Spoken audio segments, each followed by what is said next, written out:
하나님 말씀 같이 봅니다. 누가복음 9장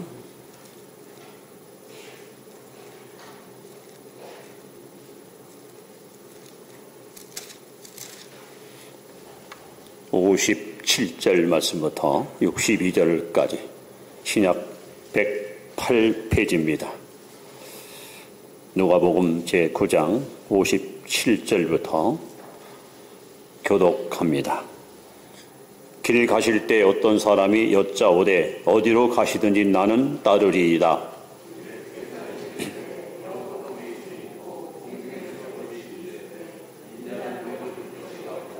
또 다른 사람에게 나를 따르라 하시니 그가 이르되 나로 먼저 가서 내 아버지를 장사하게 허락하옵소서.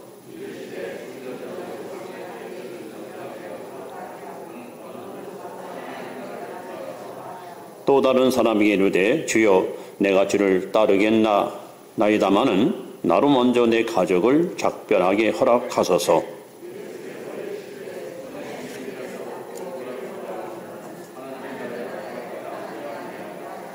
아멘. 자, 옆에 분에게 한 해 동안 수고하셨습니다. 인사합시다. 또 우리 새해에도 같이 가십시다.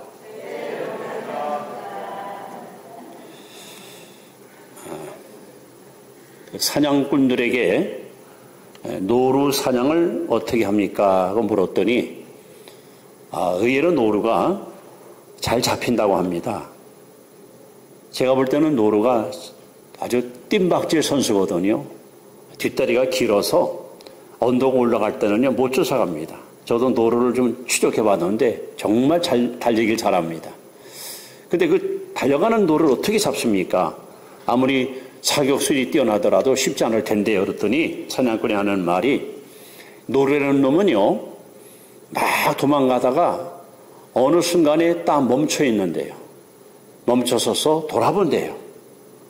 고개를 빼짝 쳐들고 쫓아오나 안 쫓아오나 돌아본대요. 그때 바로 총을 쏴서 노루를 일격에 쓰러뜨린다고 합니다. 그래서 노루는 도망갈 때는 힘들지만 반드시 이놈이 가다가 정지하고 돌아볼 때, 고개를 들을 때, 그때 총으로 쏴서 잡힌다고 합니다. 여러분, 한 해 동안 열심히 잘 달려왔습니다. 그러나 우리는 아직도 계속해서 이 길을 가야 됩니다. 우리가 잘 아는 찬송이 있죠. 복음성가 가운데 주님 뜻대로 살기로 했네. 주님 뜻대로 살기로 했네. 주님 뜻대로 살기로 했네.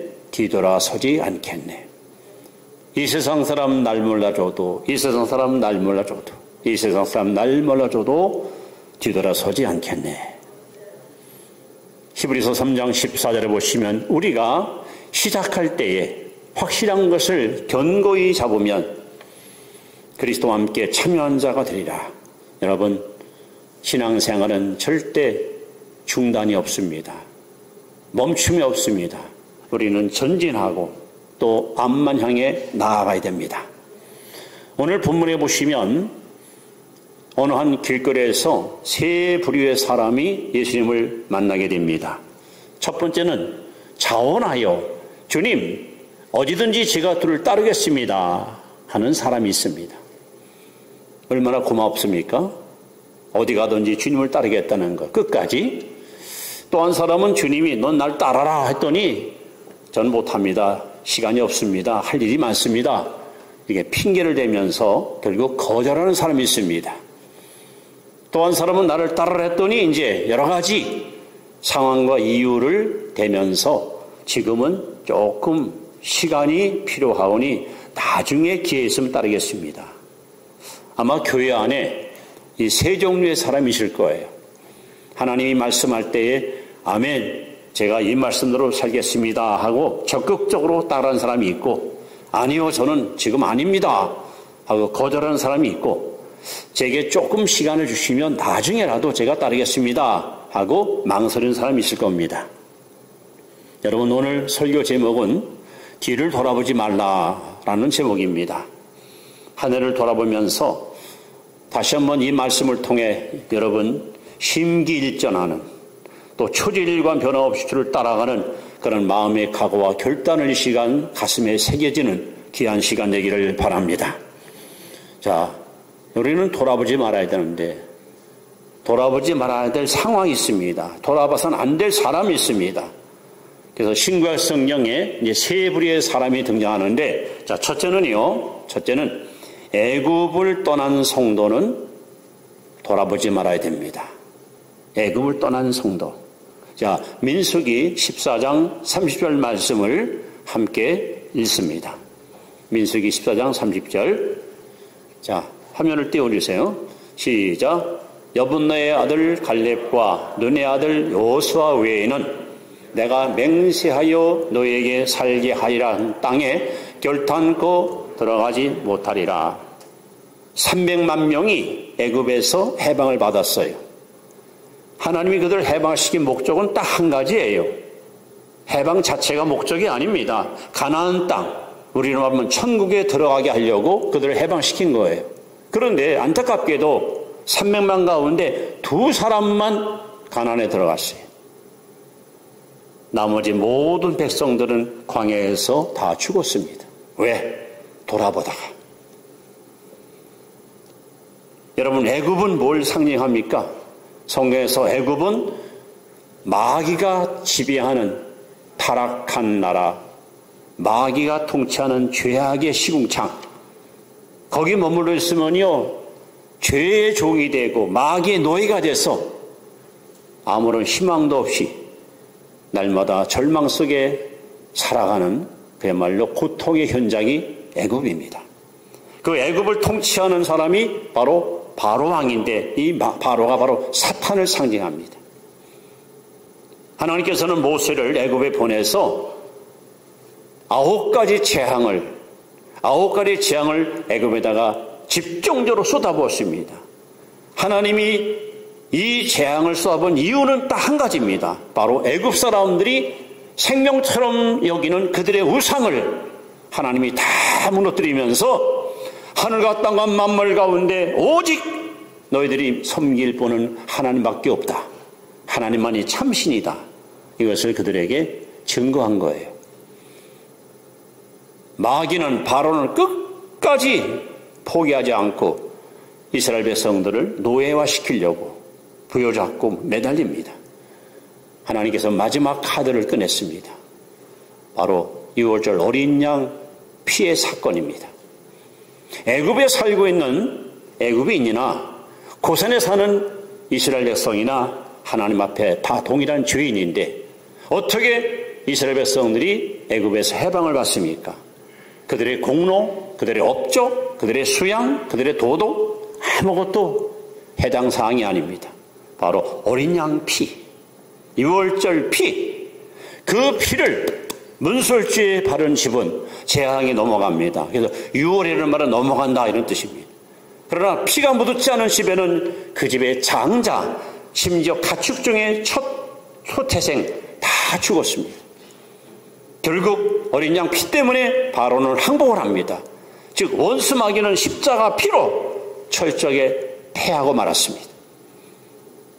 그래서 그들은 역사적인 해방을, 엑소더스, 자유를 얻고 영광의 나라 가나안 땅으로 그들은 이제 진군하는 거예요. 그런데 가나안으로 가다가 2가지 이유 때문에 그들은 결국 돌아왔습니다. 첫 번째는 먹거리 때문에. 하나님이 날마다 만나를 그들에게 주었어요. 만나. 그러니까 매일 똑같은 걸 먹더니 실증이 나는 거야. 실증이. 이게 하나님을 막 불평하는 거예요. 아유, 우리 애굽에 살 때는 고기도 먹고 참외도 먹고 수박도 먹고 이것저것 다 먹었는데 맨날 똑같은 걸 준다고. 노예 근성이 이렇게 살아있어가지고 차라리 애굽으로 돌아가자. 저 모세처럼 저놈을 없애버리고 우리가 다른 지도를 세워서 가자. 이런 엄청난 반항이 백성 가운데 일어납니다. 그래서 저는 성경을 읽다가 하나님이 조금만 좀 관심을 갖고 만나만 주지 말고 다시 다 줬으면 얼마나 좋을까. 한 가지만 주니까 실증 날 거 아니에요. 여러분, 오늘 똑같은 일이 우리에게 일어납니다. 예수 믿겠다고 세례받고 교회 나왔는데 경제적인 돈 문제 때문에 사람들이 걸리는 거예요. 나도 예수 믿고 싶고 주일날 교회 잘 나오고 싶어요. 그런데 주일날 일하는 직장 다니까 월급이 더 많아. 먹고 사는 게 중요하지. 예배가 가지고 빠지면 무슨 상관이 있겠어? 이렇게 한 번, 두 번 양보하다 보니까 믿음은 자꾸만 떨어져 나가고 하나님과의 관계는 점점 멀어져서 결국은 자꾸 돌아보는 거. 교회 다닐 때보다는 안 다닐 때가 훨씬 더 자유로웠고 하고 싶은 거 다 했고 어쩌면 나는 오히려 더 행복했다. 그래서 얼마나 많은 사람들이 돌아보다가 결국 믿음 잃어버리고 예수님 잃어버리고 타락하고 주저앉고 넘어지는 사람들이 있습니다. 또 한 가지는 전쟁 때문에 그들은 돌아왔습니다. 12 정탐꾼이 가나안을 탐지하고 돌아와서 보고를 했을 때에 그들이 가야 할 가나안 땅에는 안악 자손이 살고 있고 성읍은 견고하고 무기가 있고 군대가 있고 이스라엘 사람들은 전부 아무런 무기 없는 그냥 평범한 백성일 뿐이고 그래서 10 정탐꾼이 우리는 가봐야 메뚜기만도 못하다고 할 때 그들은 간담회 선을 하여 밤새 하나님과 모세를 원망하면서 차라리 애굽으로 돌아가자. 그러니까 여호수아와 갈렙은 아무리 저들이 강하고 아무리 저들이 힘이 있을지라도 하나님이 우리와 함께 하시니 하나님이 우리를 도우시니 저들은 우리의 밥이라 우리가 능히 이기리라. 가서 우리가 성을 부서뜨리고 저들을 치자. 여러분, 우리가 거듭나는 순간, 내 속에 새 생명이 들어오는 순간 우리 내면 속에서는 영적인 싸움이 일어납니다. 게으른 나와 부지런한 나, 선한 나와 악한 나, 진실한 나와 거짓된 나, 영적 싸움이. 그래서 여러분, 성도들의 삶은 프레이 그라운드가 아니에요. 영적인 전쟁터고 싸움터입니다. 그런데 보세요. 교회 안 다닐 때는 어쩌면 가족이 화목했었어요. 이게 교회 다니니까 제사 문제 때문에 털컥 장애물이 걸렸어요. 식구들은 모여서 전부 제사했는데 한쪽에서 이러고 있으니까 야, 너 우리 식구 아니냐? 야, 교회 다니면 제사 안 지내냐? 이런 영적 싸움 때문에 결국은 갈등이 생깁니다. 야, 우리 식구 옛날에 예수 안 믿을 때는 다 험악했지 않나? 네가 교회 다니면서 집안이 불란해 생겼어. 너 때문에 식구들이 마음이 이렇게 나눠졌어.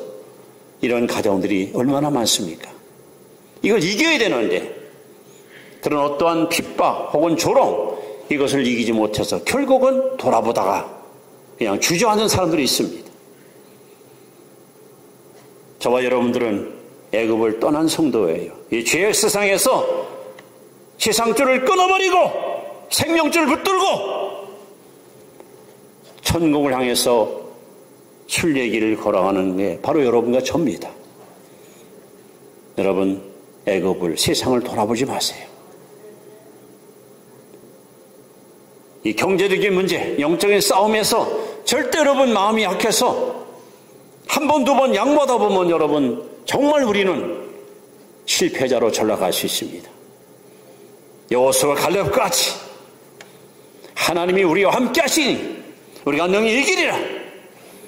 이러한 흘림없는 믿음을 가지고 그래서 요한일서 5장 4절에 대저 하나님께로 난 자마다 세상을 이기노니라. 세상을 이기면 이것이니 우리의 믿음이니라. 그래서 믿음이다.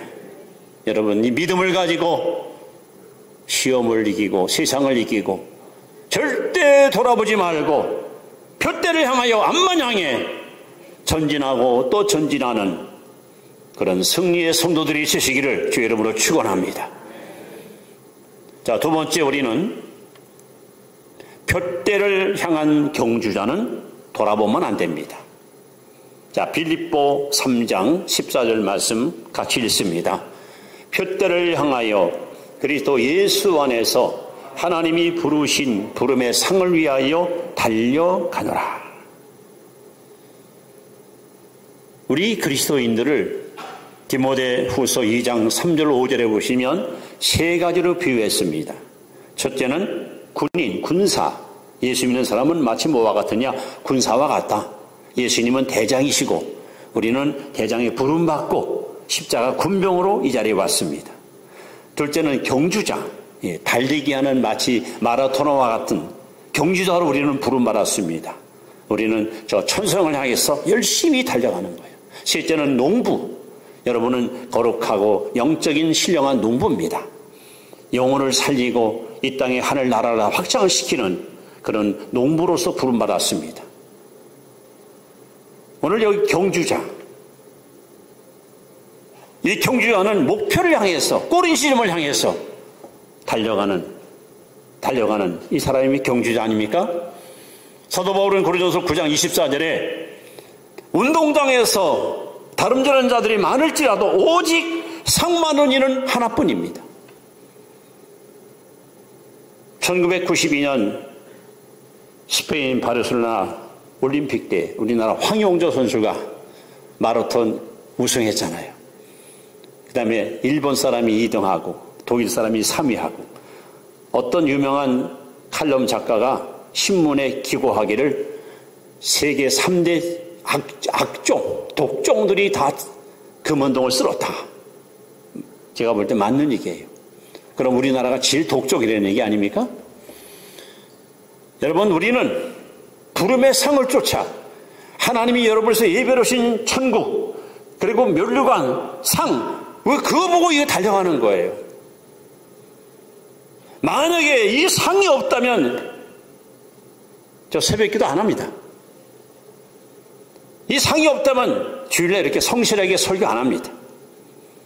뭐 적당히 즐기고 놀며 뭐 내 마음대로 뭐 엔조이하고 살면 됐지 뭐 굳이 뭐 헌금하고 충성하고 뭐 헌신하고 선경하고 남 섬기고 베풀고 왜 이렇게 살아요? 내게 주어진 거 마음껏 먹고 누리고 마음껏 내 뜻대로 살면 되잖아. 근데 이걸 아껴서 구제를 하고 이걸 아껴서 선교를 하고 이거 왜 합니까? 장차 주 앞에 설 때 주님이 주실 상 바라보고 하는 거예요. 면류관 바라보고 하는 거예요. 사도 바울은 정말 존경스러운 신앙의 인물이었습니다. 그는 순교하기 직전에 디모데 후서를 마지막으로 썼어요. 그 후서 4장 7절 8절에 바울의 신앙 고백이 고스란히 나타나는데 그는 이렇게 말합니다. 내가 선한 싸움을 다 싸우고 달려갈 길을 마치고 믿음을 지켰으니. 여러분도 바울처럼 선한 싸움을 잘 싸우십시오. 달려갈 길을 끝까지 마치십시오. 완주하십시오. 믿음을 지키십시오. 그랬더니 바울이 말합니다. 이제는 나를 위하여 의의 면류관이 이미 되어 있으니 나뿐 아니라 이를 사모하는 모든 자에게로다. 바울은 엄청난 고난을 겪었어요. 복음 때문에, 예수 때문에 수없이 감옥에 잡혀가고 매를 맞고 굶주리고 잠 못 이루고 왜 그렇게 고생을 해요? 왜 이렇게 희생을 당했습니까? 이유는 하나밖에 없어요. 세상에서는 비록 무시를 당하고 세상에서는 비록 핍박을 받으나 장차 저 영광의 나라에 가서 주님 주실 그 면류관 바라보고 바울은 그렇게 고난의 길을, 희생의 길을, 십자가의 길을 걸어간 거예요. 우리도 마찬가지입니다. 오늘 저와 여러분들은 경주자로 하나님께 부름받았습니다. 이 경주는 뭐니 뭐래도 완주가 중요합니다. 마라토너들이 시작은 잘했어요. 출발 10분 전에는 맨 앞장서서 열심히 달려가요. 많은 사람들이 야, 저 사람 오늘 1등 하나 보다 하는데 웬걸? 가다가 그냥 뭐 쥐가 하나 했더니 뭐 숨이 차내나 못 가겠다고 주저앉아버려요. 그럼 뛰지 않은 만도 못한 거예요. 지금 여러분들의 신앙 모습을 여러분 가족들이, 친척들이, 친구들이 보고 있잖아요. 아마 그런 소리 못 들었습니까? 야, 너 예수 믿는 게 왜 그따구냐? 너 교회 집사라며? 너 교회 뭐 권사라며? 야, 너 집사가 무슨 술도 마시고 뭐 어떻게 뭐 주일날 맨날 놀러 다니니? 여러분 이런 소리 들으면 안 되잖아요. 누가 보더라도 야, 저 사람은 정말 한결같이 주님 바라보고 한결같이 신앙생활 열심히 잘한다.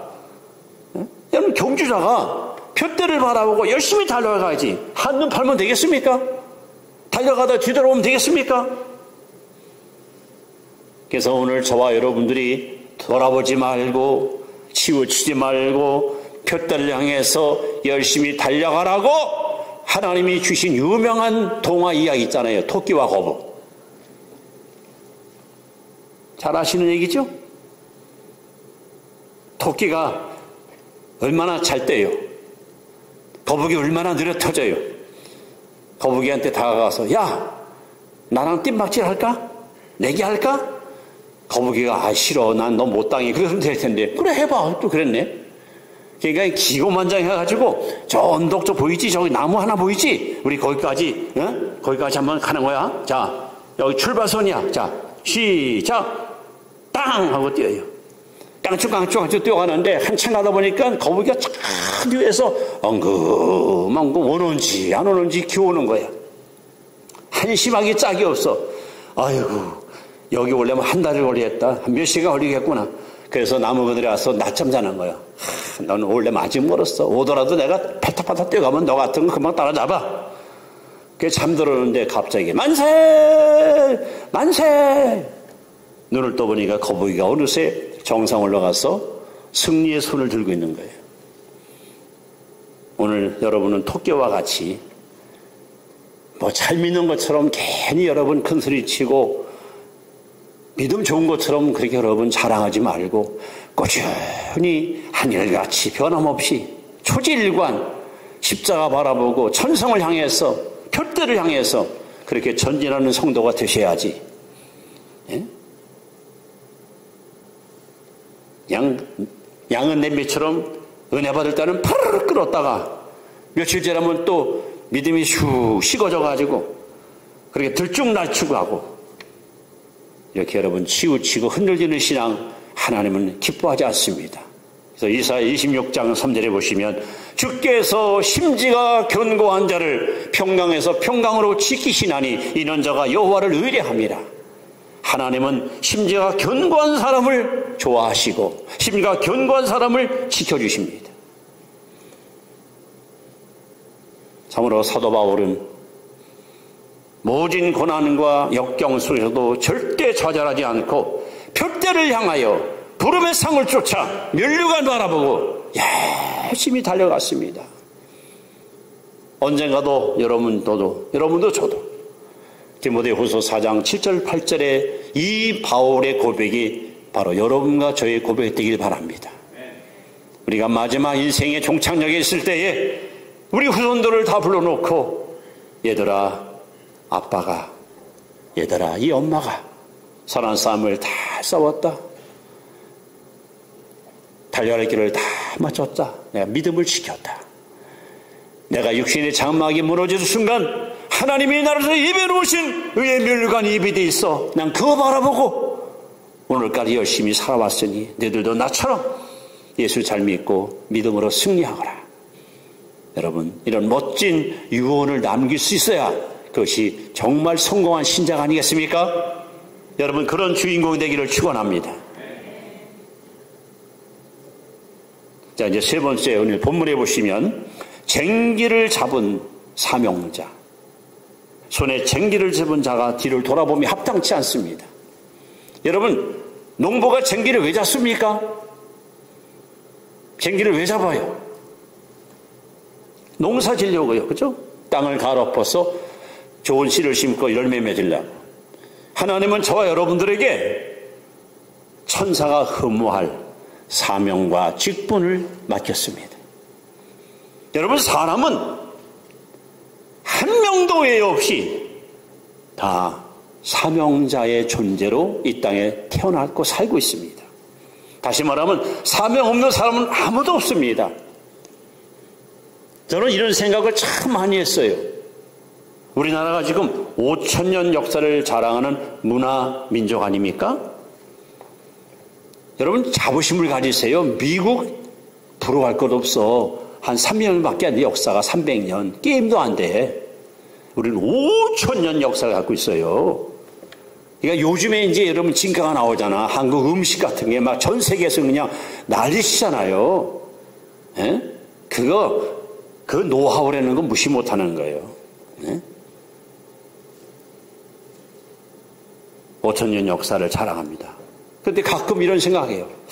내가 삼국시대에 태어나지 않고 고려시대에 태어나지 않고 조선시대에 태어나지 않고 아니면 옛날 고조선시대에 태어나지 않고 하필이면 20세기 하필이면 21세기 또 남북이 분열됐는데 평양 북한에 살지 않고 태어나지 않고 남한 땅 또 남한에서도 이렇게 세종시 여러분 이게 우연이 아니라는 거예요. 하나님이 4,000년 전에는 아브라함이 필요해서 그를 불러 믿음의 추상으로 쓰셨고 2,000년 전에는 바울이 필요해서 그를 불러 이방인의 사도로 그를 사용하셨어요. 하나님이 이 시대에 여러분과 제가 필요해서 우리를 하나님 불러서 하나님의 일꾼으로 하나님의 자녀로 하나님의 사명자로 우리를 세우신 거예요. 이 사명이 얼마나 귀한 것인가 바울은 사도행 20장 24절에 이렇게 고백합니다. 나의 달려갈 길과 주 예수께 받은 사명 곧 이 은혜의 복음을 증거한 일을 마치려 하면은 내 생명을 조금도 귀한 것으로 여기지 아니하노라. 이 무슨 말씀입니까? 바울은 생명보다 귀한 것이 하나 있다는 거예요. 목숨보다 귀한 것이 있다는 거예요. 바로 그것이 사명입니다. 사명이 왜 귀한지 아십니까? 사명은 하나님이 주신 거예요. 내가 내 스스로 결정한 건 욕망이지 그건 사명이 아니에요. 하나님이 내가 필요해서 내게 주신 멍에 내게 주신 씌워진 그 직분 이것이 사명입니다. 여러분 사명은요 아무리 힘들어도 즐거워요. 감당하면 즐거워요. 저를 아끼는 지인들이 목사님 농촌에서 목회하기 힘들지 않으세요? 그들 보기에는 도시에 와서 좀 삐끗삐끗하게 말이야 사례비도 많이 받고 좋은 차도 다니고 닦고 누리고 살면은 좋아 보이는데 왜 촌에서 고생하냐고. 아니요, 전 사명을 붙들고 살기 때문에 너무 행복합니다. 아무리 힘들어도 힘드는 생각이 들어오지도 않아요. 왜? 사명을 위해서 사니까 너무너무 감사하고 행복한 거예요. 여러분 사명이 뭡니까? 내가 사는 이유. 당신은 왜 사십니까? 저요? 저 사명 때문에 삽니다. 사명이 뭡니까? 내가 죽는 이유. 당신 뭐하다 죽을? 난 사명 감당하다 죽을 겁니다. 여러분 사명이 뭐예요? 하나님 앞에서 자랑스러운 거예요. 너 뭐에다 왔니? 하나님 저 사명 감당했습니다. 그래 말이야 그거야 그거. 여러분 사명이 생명보다 귀한 거예요. 아브라함은 75세에 늙음하게 하나님 부름받았어요. 예수님 12제자 가운데 11명은 갈릴리 어부 출신들이에요. 그들은 학문이 혹은 어떤 그 윤리 도덕이 여러분 종결만한 인물이 아니었어요. 근데 그들이 어떻게 그렇게 구약과 신약을 변화시키는 역사의 위대한 인물 되었을까요? 공통점이 있어요. 그들은 포기와 순종을 잘했어요. 주님의 부름 앞에 왜요? 저 주님 따라가면 우리 식구들 먹여 살릴 거예요? 이런 어떤 조건, 이런 이유 안 붙였어요. 주님 부를 때 모든 걸 버리고 모든 걸 포기하고 주님의 부름 앞에 100% 순종한 거예요. 그러니까 하나님이 그들을 위대하게 쓰신 거예요. 손에 쟁기를 잡은 사람 돌아보면 안 됩니다. 여러분 히브리서 12장을 보시면 1절에 이런 말씀이 있습니다. 이러므로 우리에게 구름같이 둘러싼 허다한 증인들이 있으니 모든 무거운 것과 얽매기 쉬운 죄를 벗어버리고 인내로서 우리 앞에 당한 경주를 하며. 지금 여러분 마치 넓은 운동장 트랙에 수만 명이 손에 막 어떤 그 길을 들고 막 우리 편 이겨라 우리 편이. 우리는 지금 신앙의 경주장에 들어와서 지금 달리기 하는데 거기 보니까 모세도 있고 아브라함도 있고 노아도 있고 다니엘도 있고 그들의 얼굴이 보여요. 그들이 막 나를 향해서 응원하는 거야. 힘들지? 조금만 힘내. 그 언덕만 넘으면 돼. 거기만 견디면 당신이 승리할 수 있어. 허다한 무리, 구름까지 둘러싼 수많은 무리들이 여러분과 저를 향해서 막 격려의 밭을 보냅니다. 사명 감당하라고. 힘들어도 십자가 지고 그 길 바로 가라고 계속 우리에게 격려의 메시지를 보내고 있습니다. 치우치지 마십시오. 돌아서지 마십시오. 끝까지 인내로서 경주하십시오. 끝까지 인내로서 감당하십시오. 주님이 반드시 여러분과 저에게 의의 면류관, 생명의 면류관, 빛나는 면류관, 영광의 면류관, 황금의 면류관을 선물로 안겨주실 것입니다. 이제 말씀을 이렇게 마무리합니다. 누가복음 17장은요, 예수님이 당신의 입으로 우리가 사는 이 역사의 마지막 때가 되면 이와 같은 일이 있을 것이다 하고 예언한 메시지예요. 그러면서 놀랍게도 말세를 사는 성도들이여 기억하라 하면서 뭘 기억하라? 세상에 아브라함처럼 저렇게 예수 믿어라, 다윗처럼 저렇게 찬양하고 기도하라 이런 말 할 줄 알았더니 웬걸이요? 누가복음 27장 30절에 보시면 노새철을 기억하라 그랬어요. 아니 주님이 하실 말씀이 이거밖에 없을까요? 오늘 마지막 송구 마지막 예배랍니까? 21년. 오늘 이 아침에 하나님이 저와 여러분에게 뭐 아무개 성도야, 너 다윗처럼 그렇게 하나님 사랑하고 살아라. 너 다니엘처럼 믿음으로 기도하고 살아라. 이러면 좋잖아요. 근데 노새철을 생각하라. 노새철을 기억하라. 그 예표한테 배울 게 뭐가 있어요? 그가 잘한 게 뭐가 있습니까? 기도를 했습니까? 예배 드렸습니까? 아무것도 한 게 없잖아요. 근데 왜 예수님께서 이 여자를 갖다가 하나의 모델로 말이에요, 우리에게 소개했을까요? 소돔성에 하나님의 심판이 집행될 때에 천사 둘이 이 집에 뛰어들어가서 놋가 안에 두 딸의 손목을 움켜쥐고 돌아보지 마, 앞만 향해 나아가라. 그걸 끄집어내는 거야.